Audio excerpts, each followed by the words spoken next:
So hello friends, welcome to my YouTube channel. तो आज का हमारा इंपॉर्टेंट क्वेश्चन विद आंसर जो वीडियो है उसका सब्जेक्ट कोड है BEGE 145 यानी सॉफ्ट स्किल। तो इस सब्जेक्ट का नाम है सॉफ्ट स्किल यानी व्यवहार कौशल। ठीक है, तो इसमें सबसे मेन क्वेश्चन आपको पहले ही पूछा जाता है कि राइट एन ऐसे on the most value soft skill with example. तो सॉफ्ट स्किल अगर इसका सब्जेक्ट का नाम है तो इसके बारे में पूछा तो जाएगा ना कि आखिर होता क्या है, इसमें क्या क्या है ऐसा। तो पहले आपको इसका इंट्रोडक्शन देना पड़ेगा। ठीक है, तो इंट्रोडक्शन में क्या आएगा?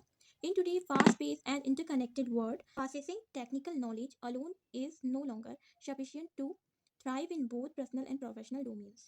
Employers and individuals alike recognize the significant role that soft skill play in the fostering effective communication and collaboration and overall success। तो आपकी सक्सेस में और आपकी कोलैबोरेशन में और इफेक्टिव कम्युनिकेशन के लिए जो सॉफ्ट स्किल होती है और क्या कहते हैं वो बहुत मतलब अच्छा रोल रहता है उसका। तो अगर आप में सॉफ्ट स्किल्स है तो आप सक्सेस भी अच्छे से पा सकते हैं और आपका जो व्यवहार कौशल होगा वो बहुत ही बेहतरीन लोगों को दिखेगा। तो आपके लिए बहुत फायदेमंद रहेगा। तो सॉफ्ट स्किल बहुत ज़रूरी है, कहा गया है। ठीक है, फिर क्या है some of the most value soft skill. अब सॉफ्ट स्किल के बारे में अगर हम पढ़ रहे हैं तो वो क्या क्या सॉफ्ट स्किल है जो हमारे अंदर होनी चाहिए। तो सबसे पहले आता है कम्युनिकेशन स्किल। ठीक है, तो कम्युनिकेशन स्किल जो है इंपॉर्टेंट है। फर्स्ट है सॉफ्ट स्किल मोस्ट वैल्यूबल। ठीक है, तो इसमें क्या है? Effective communication is the constituent of all successful interaction. The ability to convey thoughts ideas and emotions clearly and concisely not only strengths personal relationship but also enhance professional performance. ठीक है, तो ये आपका जो जो आपके इमोशंस है, ideas है और जो आपका रिलेशनशिप है इसमें तो अच्छा रोल निभाएगा ही निभाएगा। बाद में जो आपके जो पर्सनल प्रोफेशनल परफॉर्मेंस है, जैसे कि आप कहीं वर्क करते हैं किसी कंपनी में है तो वहाँ आपका जो प्रोफेशनल परफॉर्मेंस होगा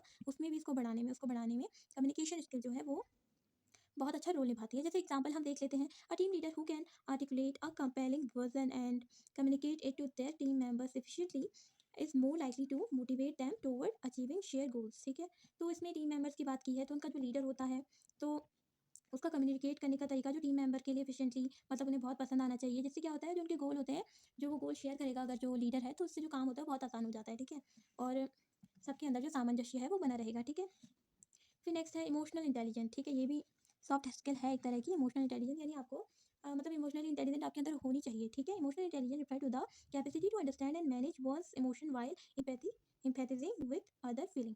ठीक है, जैसा आपके अंदर इमोशनल इंटेलिजेंट है तो इससे क्या होता है, यदि कोई व्यक्ति अगर दुखी है तो आप उसके इमोशनल को कुछ समझकर उससे अच्छे से वार्तालाप करके उसका मन हल्का कर सकते हैं। ठीक है, और मतलब बहुत सारी ऐसी थिंग्स होती हैं जहाँ पे इमोशनल इंटेलिजेंट होना आवश्यक होता है। ठीक है, इसका एक एग्जाम्पल देखते हैं।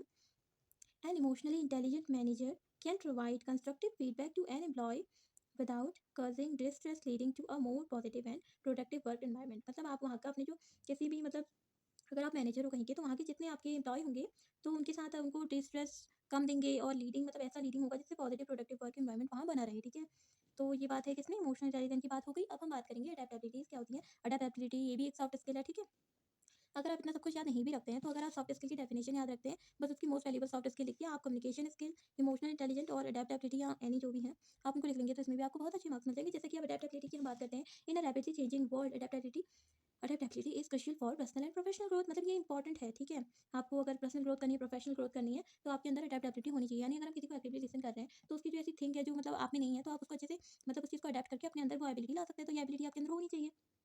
ठीक है, example, a software developer who quickly learn and adopt to new programming language and technology will stay relevant to sought after in the ever evolving tech industry. ठीक है, पहले जो जो सॉफ्टवेयर डेवलपर है, ठीक है, तो उसके अंदर मतलब वो चीज़ पहले वो जल्दी से नॉलेज कर लेता है उस चीज़ को। अगर कोई भी न्यू प्रोग्रामिंग आई है तो मतलब उसके अंदर वो अडेप्टेबिलिटी है। तो ऐसा ही यहाँ पे दिखाया गया है इसमें। फिर है प्रॉब्लम सॉल्विंग, ये भी एक सॉफ्ट स्किल है। तो प्रॉब्लम सॉल्विंग क्या है? The ability to analyse complex situations, identify challenges and devise effective solution is highly value across all industries. This skill enable individual to navigate object creativity and make informed decision। ठीक है, तो ये हो गई problem solving. तो इसका example है।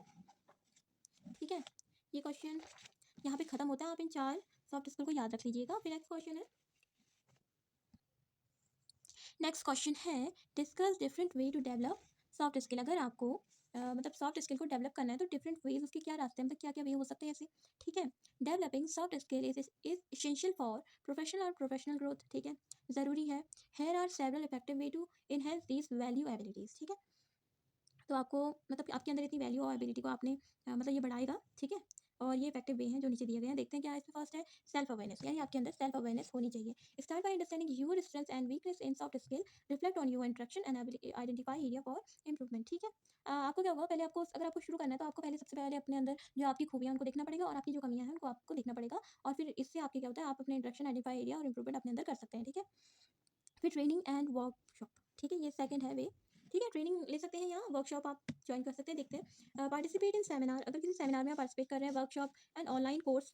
ठीक है, फोकस ऑन कम्युनिकेशन, कम्युनिकेशन में आपको फोकस करना होगा, leadership and emotional intelligence and other soft skill. ठीक है, इन सब में आपको फोकस करना होगा। ठीक है, इमोशनल इंटेलिजेंस एंड तो अदर सॉफ्ट स्किल जो है। ठीक है, फिर नेक्स्ट है एक्टिव लिसनिंग। आपको मतलब एक एक्टिव लिसनिंग, एक अच्छा लिसनर होना चाहिए। किसी भी अगर आप बात को कभी भी कोई कम्युनिकेशन कर रहे हैं तो अगर आगे वाला कुछ बात कर रहा है तो आपको उसको बहुत आराम से सुनना चाहिए। तो ये एक्टिव लिसनिंग आपके अंदर होगी तो आपका कम्युनिकेशन मतलब ऐसा रहेगा कि उसे भी लगेगा कि आप उससे अटैच हो। ठीक है, देखते हैं practice attentive listening during conversation to understand other perspective and foster empathy. ठीक है, तो दूसरे को आप समझ सकते हैं।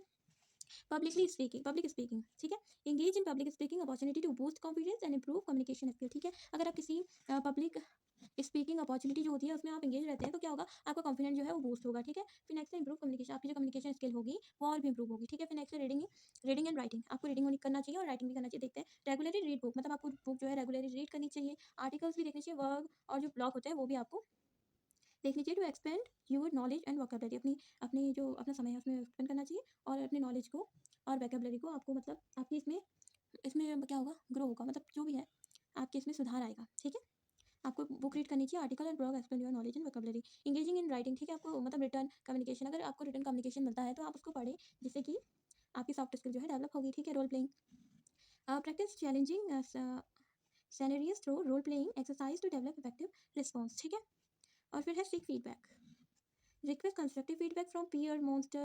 फिर नेक्स्ट में यहाँ पे निष्कर्ष दिया गया है।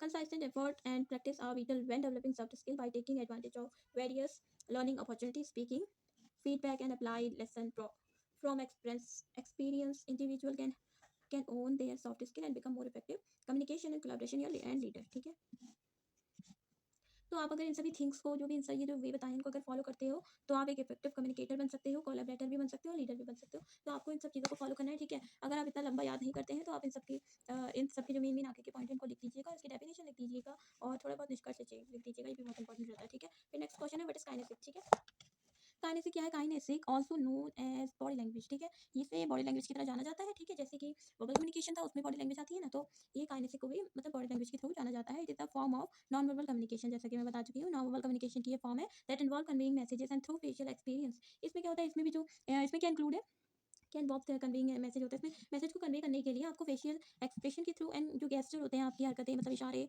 और पोस्चर आपका। ठीक है, और मूवमेंट। ठीक है, इससे आप क्या करते हैं, बॉडी लैंग्वेज के थ्रू आप किसी से कन्वर्सेशन कम्युनिकेट करते हैं। ठीक है, understanding kinesics is essential for interpreting emotion and interaction and attitude in both social and professional setting. ठीक है, ये इन चीज़ों के लिए इंपॉर्टेंट है। Various kind of body language, जो बॉडी लैंग्वेज होता है उसके काइंड्स क्या है। ठीक है, तो बॉडी लैंग्वेज के हैं, फेशियल एक्सप्रेशन है, gestures, posture, eye contact and touch.